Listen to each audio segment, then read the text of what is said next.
여러분, 하나님을 믿는 사람에게 고통이 찾아오지 않으면 좋겠지만 우리가 알다시피 하나님을 믿든 하나님을 믿지 않든 그의 삶의 자리 가운데 고통이 찾아오는 것을 볼 수 있습니다. 여러분, 우리가 이 땅에서 영원히 살 것 같지만, 영원히 20대 초중반일 것 같지만 금방 30대가 옵니다. 금방 40대가 오고요. 이 시간이 참 빨리 지나가는 것을 볼 수 있습니다. 그럼 육체가 쇠해서 마지막에 죽음의 고통을 통과하는 것은 하나님 정하신 이치입니다. 그 후에 부활이 있음을 알기 때문에 우리가 하나님을 신뢰하며 살아가지만 죽음을 통과하지 않는 것은 아닙니다. 죽음 후에 살아나는 하나님의 은혜를 경험하게 되는 것입니다. 하나님은 때로는 이 고통을 사용하십니다. 하나님을 믿는 사람과 믿지 않는 사람의 차이는 무엇이냐면, 하나님을 믿지 않는 사람은 똑같은 고통을 겪을 때 스스로 그 고통을 감당해야 하는 것이고, 하나님을 믿는 사람에게 주어지는 은혜는 그 고통을 하나님이 주시는 능력으로 하나님과 함께 감당하게 되는 것입니다. 어떻게 보면 고통은 모두에게 주어진 것이죠.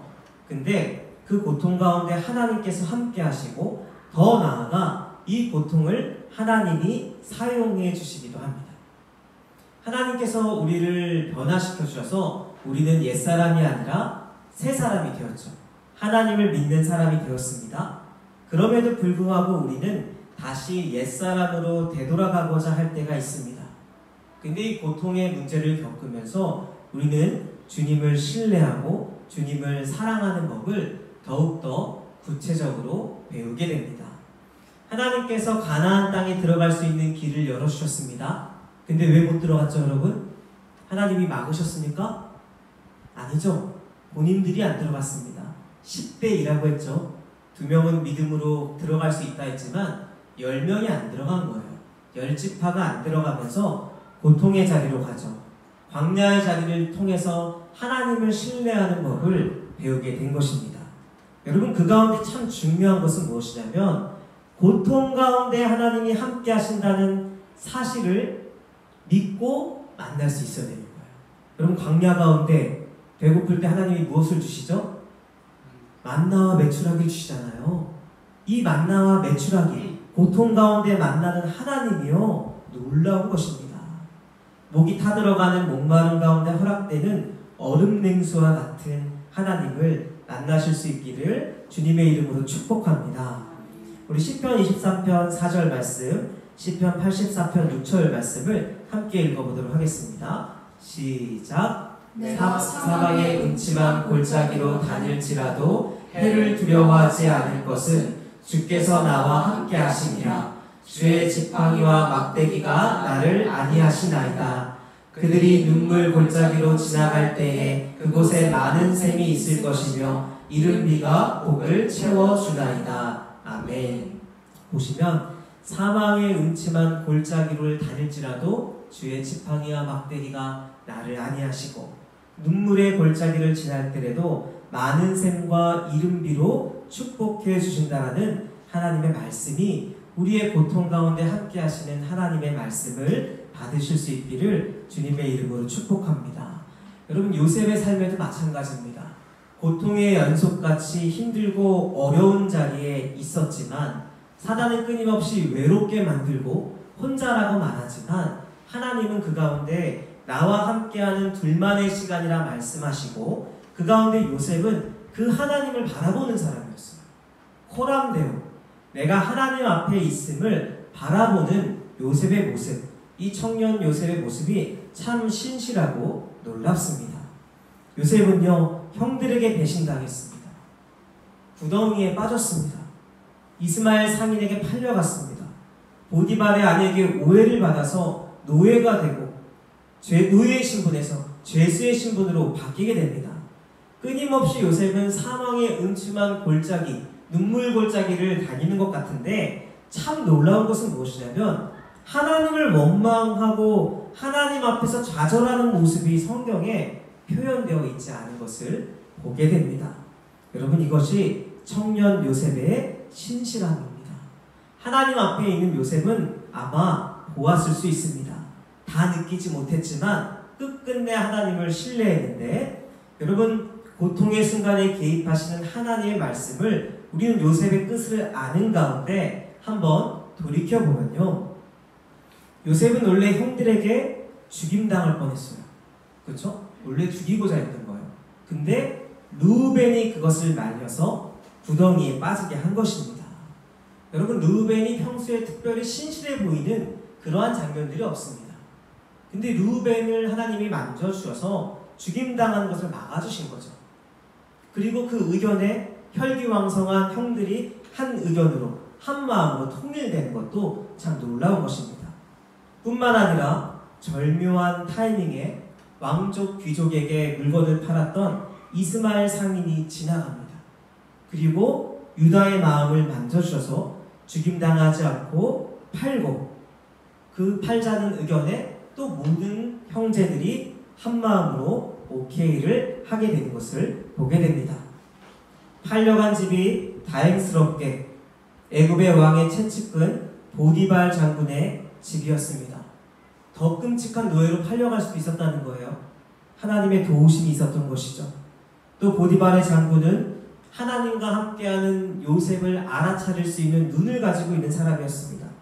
덕분에 가정총무가 되었고, 이 시간은 그 어느 학교에서도 배울 수 없는, 나중에 애굽의 총리가 되었을 때 쓰임받을 수 있는 그 보디발의 장군의 총무가 되어서 모든 일들을 실제로 준비하며 준비되어져 가는 시간을 가지게 됩니다. 보디발의 아내로 인하여 오해받게 되었지만, 보디발은 그것이 요셉의 잘못이 아닌 것을 알아볼 수 있는 그러한 눈을 주시고 그에 합당한 대우를 받게 합니다. 감옥에서는 애굽의 왕의 술 맡은 자와 떡 굽는 자들을 만나게 하셔서 결국은 나중에 왕의 꿈을 해석하는 자리까지 연결되는 은혜를 임하게 됩니다. 여러분, 얼핏 보면요, 요셉이 구덩이에 빠져서 아무것도 보이지 않습니다. 숲 전체를 볼 수 없고 나무밖에 볼 수밖에 없는 그 상황에서 캄캄하고 좌절을 맛볼 수 있는 그 가운데 할 수 있는 기도는 다시 아버지 집에 돌아가는 것뿐 아니었을까요? 내가 오해가 풀려서 내가 이렇게 억울하게 이 자리에 와 있는데 다시 아버지 집에 되돌아가기를 원합니다. 기도할 수 있는 게 전부일 수 있음에도 불구하고, 실은 그 가운데는 하나님의 계획과 하나님의 섭리와 하나님의 섬세한 인도하심이 있는 것을 볼 수 있습니다. 셋의 것을 빼앗기고 자존심이 상하는 그 순간에도, 눈물의 골짜기를 지나가는 그 순간에도 하나님 앞에 온 마음 다하여 기도할 수 있기를 주님의 이름으로 축복합니다. 그 기도는요, 땅에 떨어지지 않고 하나님의 섭리 가운데 있을 때 하나님의 때에 아름답게 열매 맺게 될 것입니다. 여러분, 요셉은 그런 사람이었어요. 이 요셉은 지금 젊습니다. 청년의 나이죠. 이 청년의 때에 하나님이 주시는 신실함을 얻고 담대함으로 하나님 앞에 온 마음 다해 나갔던 사람입니다. 창세기 39장 3절 말씀을 함께 같이 읽어보도록 하겠습니다. 시작. 그의 주인이 여호와께서 그와 함께 하심을 보며 또 여호와께서 그의 범사에 형통하게 하심을 보았더라. 아멘. 그의 주인이 보디발이 여호와께서 그와 함께 하심을 보며 또 여호와께서 그의 범사에 형통하게 하심을 보았더라. 요셉이 참 놀라운 것은 무엇이냐면 노예로 팔려와서 더 신실해지는 것 같아요. 지금 채색옷을 입고 다닐 때는요, 눈치 없었던 요셉이에요. 아버지 품에 그 안정감 가운데 마마보이와 같은 모습이 보여질 정도로 연약한 모습을 가졌던 요셉이요, 아버지를 떠나가서 나를 보호해주는 사람을 떠나가서 노예의 신분이 되니까 뭔가 더 신실해진 모습을 보게 됩니다. 때로는 나의 자존심이 무너지고 내가 가장 의지하는 것을 놓게 되었을 때 오히려 하나님만을 의지하며 더 총기가 생기고 지혜로워지는 것들을 경험할 수 있는 것입니다. 사랑하는 성도 여러분, 그리스도인은요, 경건의 모양만 있으면 안 됩니다. 경건의 능력을 잃어버리지 않을 수 있기를 간절히 소원합니다. 나를 만나는 사람들이요, 나를 통해 하나님을 보는 거예요. 아이고 힘들어라, 아이고 힘들어라, 세상이 너무 힘들다 해가지고 그냥 교회에서 위로만 받고 그냥 그 오구오구 위로받는 곳으로 교회를 전락시키면 안 돼요, 여러분. 우리는 연약하지만 나와 함께 하시는 하나님은요, 그 하나님의 능력으로 우리는 끝도 없이 강해질 수 있는 존재라는 것을 기억할 수 있기를 주님의 이름으로 축복합니다. 여러분, 요셉 안에 있는 하나님을 본 거예요. 이 보디발이 하나님과 함께하는 이 요셉의 모습을 본 것인데, 여러분, 요셉의 어떤 모습을 보면서 하나님이 함께 하셨다는 것을 보았을까요? 갑자기 보디발의 영의 눈이 열려서 요셉 안에 있는 하나님이 보였던 걸까요? 요셉이 뭘 보고 그랬을까요? 쉬는 시간마다 기도하는 모습을 통해서 봤을까요? 예배하는 모습을 통해서 봤을까요? 뭘 보고 요셉이 하나님과 동행하는 자라고 보디발이 봤을까요? 여러분, 이게 참 중요한 것입니다. 뭘 보고 봤냐면 믿는 자와 믿지 않는 자가 다른 거예요. 같으면 안 돼요. 다른 겁니다. 내가 수많은 애굽의 노예들을 봤는데 요셉이 다른 거예요. 이 똑같은 노예인데 뭐가 이렇게 다를까요, 여러분? 노예인데 비굴하지 않아요. 노예인데 눈빛이 살아있어요. 노예인데 자세가 달라요. 태도가 달라요.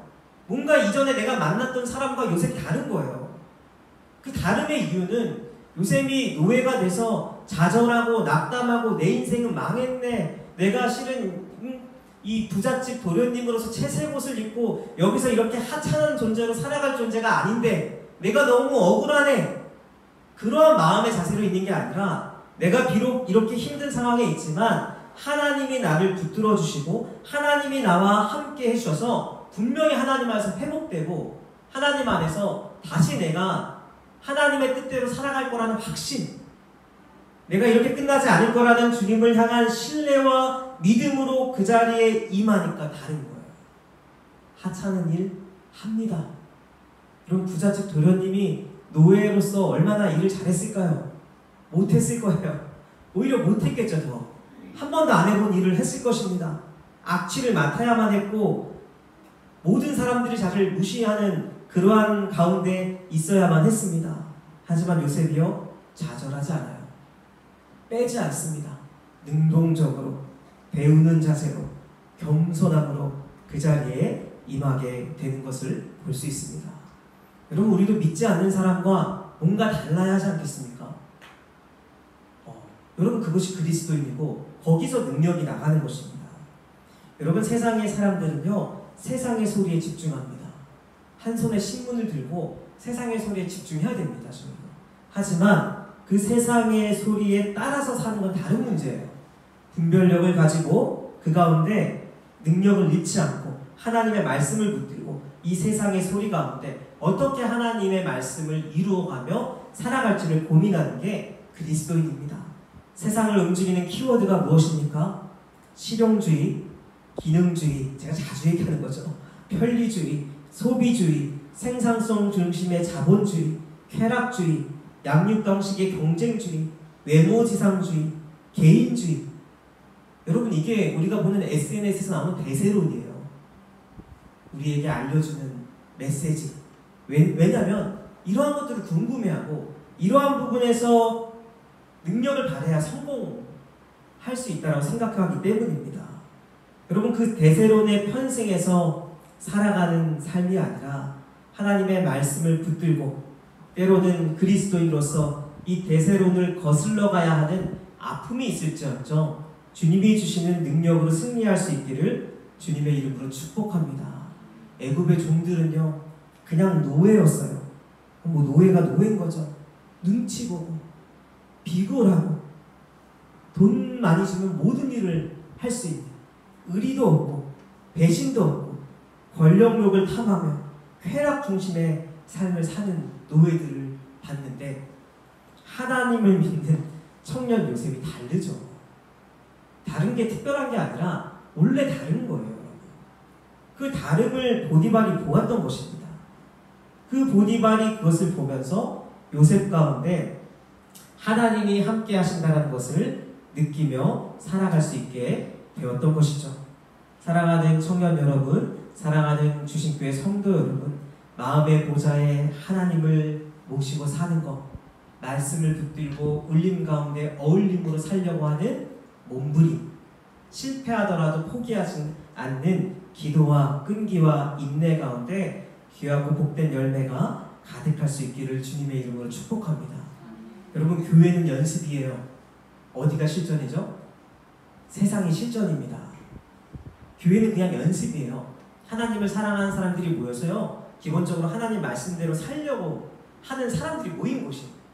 여기서 성공 사례를 경험하는 거예요. 아, 하나님의 뜻대로 인내해 봤더니, 하나님의 말씀대로 용서해 봤더니, 하나님의 뜻대로 살아가 봤더니 어떤 열매가 맺어지는구나. 이 자체, 이 능력을 교회에서 잃어버리면요, 안 되죠. 교회에서는 경험하는 것입니다. 그리고요, 그 울림을 가지고 어울림, 세상으로 실전으로 나가는 거예요. 세상으로 실전으로 나가서 열매 맺는 것까지 보냄받은 교회로서, 부름받은 성도들이 모여서 보냄받은 교회로서의 역할까지 해나가는 것이 그리스도인의 삶입니다. 그러한 은혜가 있기를 주님의 이름으로 축원합니다. 우리 4절 말씀 같이 한번 읽어보도록 하겠습니다. 시작. 요셉이 그의 주인에게 은혜를 입어 섬기되 그가 요셉을 가정총무로 삼고 자기의 소유를 다 그의 손에 위탁하니. 하나님과 동행하는 요셉을 본 보디발이요, 그 요셉을 사랑합니다. 아, 뭔가 다르구나. 가정총무, 그러니까 가정의 모든 일을 다 맡겼다는 거예요. 그의 소유와 자기의 소유를 다 그의 손에, 요셉의 손에 맡겼다. 가장 신뢰하는 존재로 이 맡겼다라는 것을 볼 수 있습니다. 하나님과 동행했더니 요셉이 보디발에게 은혜를 입게 되어서 가정 총무가 된 것입니다. 여러분, 그러기 위해서 항상 기억해야 되는 것은 나는 연약한 존재이지만 하나님과 함께하는 나는 연약한 존재가 아닙니다. 주님과 떨어진 나는 연약한 존재이지만 하나님의 섭리와 하나님의 인도하심 가운데 있는 나는 연약한 존재가 아니라는 사실이에요.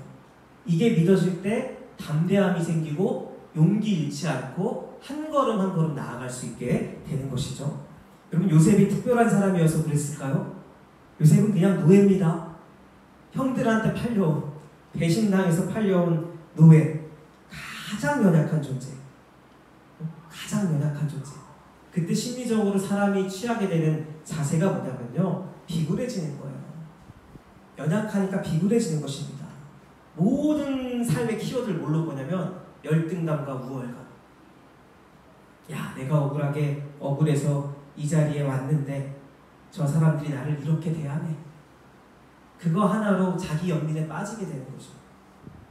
여러분, 그것이 하나의 이 자신의 바라보는 창이 되는 거예요. 아픔이 되고 상처가 되는 거죠. 근데 이 아픔과 상처가 올 수 있죠. 그럼에도 불구하고 요셉은 젊어서 그럴까요? 청년이라서 그럴까요? 근데 요즘에 청년들이 우울증이 더 많은데 이거 어떻게 해야 됩니까? 이 속고 있는 겁니다, 여러분. 우울증이 오거나 아픔이 오는 거에도요, 여러분, 인내의 총량 같은 게 있어요. 도저히 견디지 못할 때 상담까지 다 받고 그래도 안 될 때 약 먹는 겁니다. 요즘에는 반대가 되는 경우가 많아요. 너무 슬픈 현실인 것 같아요. 옛날에는 약 먹는 걸 강력하게 추천했어요. 약 먹으면 안 되는 것 같이 보니까. 약 먹으면 정신병자처럼 보니까 그러한 문화 때문에 사람들이 약을 피했어요. 근데 지금은 약 먹는 게 제일 쉬워요. 속는 겁니다, 여러분. 그러면 안 돼요. 상담받는 게 훨씬 힘들죠. 많은 시간을 투자해서 내 얘기를 다 해야 돼요. 얼마나 힘듭니까? 훨씬 더 힘든 건, 쉽고 편한 길에는 항상 함정이 있다는 것을 기억하셔야 됩니다. 그럼 요셉은요, 청년 요셉은 그저 하나님이 나와 함께 하신다는 것을 신뢰하고 그 가운데 그 끝을 알 수 없지만 주님을 붙들고 한 걸음 한 걸음 나아가는 모습을 볼 수 있습니다. 여러분, 사람이요, 하는 일을 통해서 나의 가치가 정해지는 것이 아닙니다. 어떠한 일을 하든지 간에 어떤 자세로 어떤 마음가짐으로 그 자리에 임하고 있는가가 그 사람의 가치를 만드는 것입니다. 아무리 위대한 일을 해도요, 노예같이 일하는 사람은 그냥 노예입니다. 위대한 일을 해도 노예가 될 수 있지만 사람들이 볼 때 하찮은 일이지만 이 가운데 내가 하나님이 함께 하심을 기억하고 하나님의 꿈을 붙들고 그 자리에 나갈 때는 그 일이 위대한 일이 될 수 있는 것입니다. 여러분, 영화 한 편 포스터를 볼 텐데요. 이 영화 혹시 보셨나요, 여러분? 안 본 사람도 있나? 민성이 봤을까? 봤어요. 네. 대부분 봤을 텐데 이 300, 스파르타, 네, 이 300 영화에서 보면요, 이게 많이 과장됐어요. 실은 영화가 많이 과장되기도 했지만 역사적 사실을 기반으로 한 영화입니다. 페르시아의 100만 대군을 스파르타 300명의 용사가 티르모필레 협곡에서 맞서 싸웁니다. 100만 대 300명으로 싸워서 협곡에서 전쟁에서 승리합니다. 한 평론가가, 문화평론가가 이 전쟁에 대해서 어떻게 100만 명을 300명이 막아설 수 있는가에 대해서 이렇게 이야기합니다. 지형도 좋고 전략도 좋고 전투력도 좋았지만 무엇보다도 마음가짐과 정신 상태가 달랐다. 다음 장을 보면요, 이렇게 표현합니다. 이게 빠졌군요. 300명의 자유인과 100만 명의 노예의 싸움이었다. 이 자유인들은요, 자신의 명예를 위해서, 그리고 가족을 위해서, 사랑하는 나의 국가를 위해서 온 마음 다하여 싸웠지만 100만 명의 노예는 뒤에서 채찍질하니까, 앞으로 가라고 하니까 억지로 끌려와서 싸웠기 때문에 100만 명과 300명이 싸우더라도 이러한 지형적 유리함과 마음가짐에 따라서 승리할 수 있다라고 써놓은 것을 보면서 이 전쟁을 자유인과 노예의 전쟁으로 평가하는 것을 보았습니다. 페르시아의 크레시스 황제가 이렇게 이야기합니다. 이 스파르타 황제한테 얘기하는 건데요. 승리를 위해서라면 기꺼이 내 편도 죽일 수 있는 내게 어떻게 대항할 수 있겠냐 물어보니까 스파르타의 레오니다스 왕이 대답합니다. 나는 내 편을 위해 죽을 수도 있다. 절대 굴복하지 않는 그 마음가짐. 여러분, 우리가 이 땅에 살아갈 때요, 순간의 달콤함에 속아 죄의 노예로 살아가기보다는 사망 권세를 이기신 예수 그리스도를 바라보며 그리스도인으로 살아갈 수 있기를 바랍니다. 노예와 하나님의 자녀는 다릅니다. 하나님의 자녀라 칭함을 받았지만 나는 다시 노예로 살아간다 하는 사람과 하나님의 자녀로 칭함을 받은 그 사실을 전적으로 신뢰하고 믿고 사는 사람은 그 삶의 경건의 능력과 모양만 있는 사람으로 변화되어 표현되는 것이죠. 청년 요셉은요, 능력을 갖고 있었습니다. 그 마음가짐, 자유인으로서의 마음가짐, 나의 가족을 지키겠다. 내가 이 협곡에서 쓰러지면 나의 가족들이 죽게 된다. 내 가족은 내가 목숨 다해 지키겠다라는 그 모습은요, 눈빛과 마음가짐으로 나타나는 거예요. 노예는 노예의 눈빛이 있고 자유인은 자유인의 눈빛이 있는 것이죠. 보디발은요, 그러한 요셉의 눈빛을 본 것입니다. 우리 5절 말씀 같이 읽어보도록 하겠습니다. 시작. 그가 요셉에게 자기의 집과 그의 모든 소유물을 주관하게 한 때부터 여호와께서 요셉을 위하여 그 애굽 사람의 집에 복을 내리심으로 여호와의 복이 그의 집과 밭에 있는 모든 소유에 미친지라. 아멘. 요셉에게 자기의 집과 그의 모든 소유물을 주관하게 한 때부터, 그러니까 보디발이요, 이 요셉을 알아보고 요셉을 축복한 다음부터 여호와께서 요셉을 위하여 그 애굽 사람의 집, 이 보디발의 집을 말하는 것입니다. 보디발의 집에 복을 내리셨으므로 여호와의 복이 그의 집과 밭에 있는 모든 소유에 미쳤다라고 이야기합니다. 여기서 여러분, 우리의 복의 근원을 잘 살펴볼 필요가 있는데요. 여러분, 복이라는 것이 외부로 오는 게 복이라고 착각하게 될 때가 많습니다. 로또 당첨되면 좋겠죠, 여러분. 당첨되면 주신교회 2호를 세워서 뭔가 할 수도 있겠고, 그것도 너무 축복이죠. 네, 그러한 일이 있으면 참 좋겠다라는 생각이 듭니다. 하지만 로또 당첨된 사람들이 그렇게 행복해 보이지 않는 결말을 맞는 분들이 많아요. 네. 근데 여러분, 이 복이라는 게 실은요, 외부로부터 시작하는 게 아니라 성경은요, 내부로부터 시작된다고 얘기해요. 내부로부터, 내 마음으로부터. 하나님과 동행하며 살아가는 사람들이 이 환경 때문에 복을 받는 게 아니라 하나님과 동행하며 살아가면서 느껴지는 복, 그 내부의 복이요, 오히려 나를 축복하는 외부 사람들에게 축복이 임한다라고 이야기하는 거죠. 그러면 아브라함이요, 본토 친척 아비집을 떠날 때 하나님이 주신 약속의 말씀이 있죠. 함께 같이 보도록 하겠습니다. 창세기 12장 2절에서 3절 말씀 함께 읽겠습니다. 내가 너로 큰 민족을 이루고 내게 복을 주어 내 이름을 창대하게 하리니 너는 복이 될지라. 너를 축복하는 자에게는 내가 복을 내리고 너를 저주하는 자에게는 내가 저주하리니 땅의 모든 족속이 너로 말미암아 복을 얻을 것이라 하신지라. 아멘.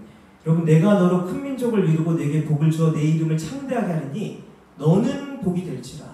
너가 복이 된다고 얘기하죠. 너를 축복하는 자에게는 내가 복을 내리고 저주하는 자에게는 내가 저주를 내리겠다. 하나님과 동행하는 요셉을 축복하는 자는 하나님을 보고 있는 겁니다. 그 하나님을 저주하는 자에게는 저주가 임하는 거고요. 하나님과 동행하는 요셉을 알아보고 그를 축복하는 자에게는 축복이 임한다는 거죠. 여러분, 이 말씀이 그대로 요셉의 삶 가운데 이루어진 것을 보게 됩니다. 사랑하는 주신교회 성도 여러분, 마음의 보좌에 하나님을 모시고요, 여러분 자체가 복이 된다는 거. 나는 복이 아니죠. 내 안에 함께 하시는 하나님으로 말미암아 하나님의 자녀인 내가 복이 된다는 것을 기억할 수 있기를 주님의 이름으로 축원합니다. 사도행전 우리 16장 31절에 이렇게 말씀하십니다. 이르되 주 예수를 믿으라. 그리하면 너와 내 집이 구원을 받으리라 이야기하죠. 내가 믿으면 우리 가족이 대신 구원 받습니까, 여러분? 맞습니까? 내가 하나님을 잘 믿으면 우리 가족이 대신 구원 받을까요? 아니죠. 하나님 앞에서는 내가 믿어야 되는 거예요, 내가. 이 말씀 뭡니까? 주 예수를 믿으라. 그리하면 너와 내 집이 구원을 받으리라. 내 안에 마음의 보좌에 하나님을, 예수 그리스도를 잘 믿으면요, 우리 가족 안에서 드러나는 거예요. 그 주님이. 그러니까 우리 가족들이요, 너를 통해서 우리의 가정이 구원, 너와 내 집이 구원받는다는 거죠. 요셉의 안에 있는 예수 그리스도 하나님이 드러났던 것처럼 우리가 주님을 잘 믿으면요, 우리 안에 하나님이 드러남으로써 내 주변에 있는 사람들이 구원받는 은혜 가운데 임한다라는 사실을 기억할 수 있기를 주님의 이름으로 축복합니다. 요셉은요, 고통 가운데 신실함으로 반응했던 놀라운 사람이었습니다.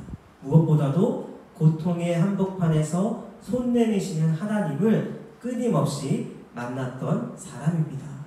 여러분, 이러한 상황에 놓일 때는요, 우리는 하나님께 기도하죠. 왜 이러한 고통이 나에게 있습니까? 여러분, 이것은 욥의 기도이죠. 욥의 기도이기도 합니다. 꼭 필요한 기도죠. 꼭 필요한 기도이기도 합니다. 근데 요셉은 그 기도를 하진 않아요. 요셉과 욥의 고통의 무게가 좀 다를 수도 있고요. 기간이 다를 수도 있고, 하나님이 주시고자 하는 은혜가 다를 수도 있어요. 잘 분별해야 되는 거예요. 몇십 년을 고통 가운데 있었던 사람과 1년을 고통 가운데 있었던 사람, 뭐가 더 힘드냐를 비교하는 것은, 고통을 비교할 수는 없지만 내가 나를 바라볼 수는 있어야겠죠.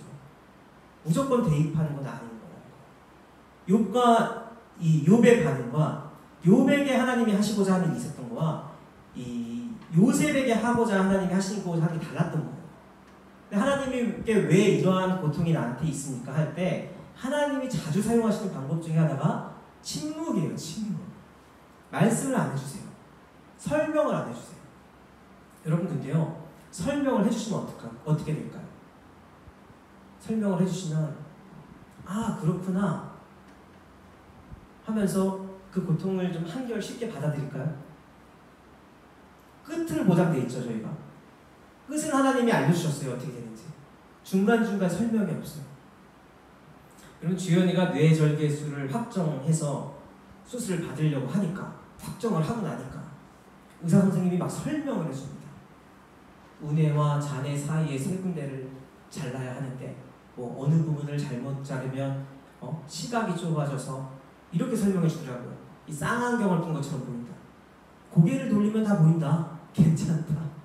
근데 운동신경 부분을 잘못 자르면 몸이 불편해서 잘 움직일 수 없다. 여러분 이 설명을 들으니까 더 힘든 거예요. 수술 안 할 것도 아닌데 수술밖에 없는데 이 설명을 듣고 나니까 내 안에 염려와 불안만 더 증폭됩니다. 여러분 때로는요 잘 알고 분별하고 판단해야 될 때도 있지만 하나님이 침묵하고 알려주시지 않을 때는요 특별히 하늘에 속한 일을 어떻게 사람의 지혜로 다 설명할 수 있겠습니까? 그때 필요한 것은 설명이 아니라 신뢰와 믿음입니다. 내가 왜 구덩이에 빠져가지고 내가 왜 팔려가지고 그래서 처량한 노예가 됐는데 더 처량한 죄수까지 되어야 되는 이 상황. 여러분 이 상황에 요셉, 청년 요셉은 질문하지 않아요. 신실하게 하나님을 믿고 한 걸음 한 걸음 나아갑니다. 하나님의 섭리가 있음을 기억한 것이고요. 이 기도가 땅에 떨어지지 않는다는 것을 알고 있었던 것입니다.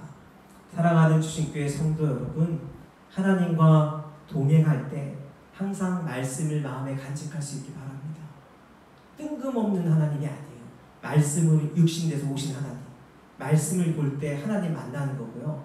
내가 살아갈 때 말씀을 사랑할 때 내 삶의 말씀이 기억나고 그게 하나님과 나와 동행하는 거예요. 말씀이 나의 삶의 나침판이 되어주셔서 주와 동행하며 요셉과 같은 신실함으로 나아갈 수 있기를 주님의 이름으로 축원합니다.